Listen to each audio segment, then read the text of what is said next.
The 2024 tornado season in the tri-state has been exceptionally active and is already one of the busiest on record, according to the National Weather Service.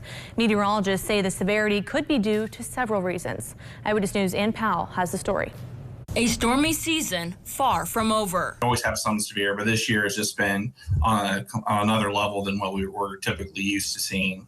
The National Weather Service office in Paducah covers 58 counties in 4 different states. Before June 1st, NWS says it recorded at least 42 tornadoes in its coverage area, which they say is well above average. All the ingredients have been there, and sometimes it's been kind of back to back to back, especially with the month of May was very, very active for our office.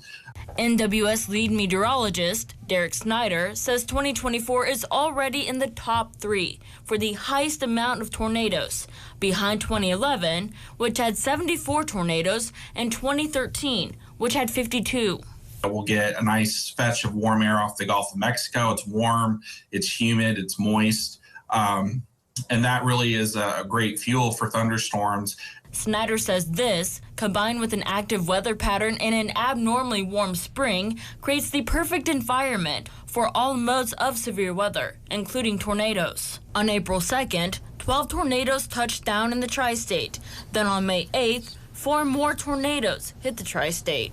Less than a month later, at least 4 more tornadoes hit the tri-state, and some of these same areas torn apart by the December 10th, 2021 tornado.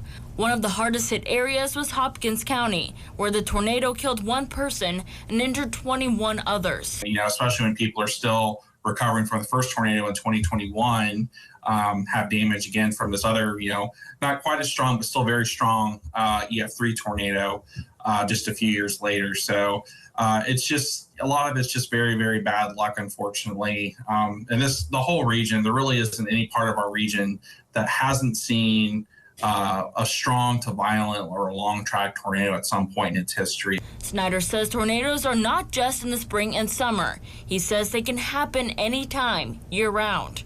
He encourages residents to always have several ways to get watches and warnings. Ann Powell, Eyewitness News.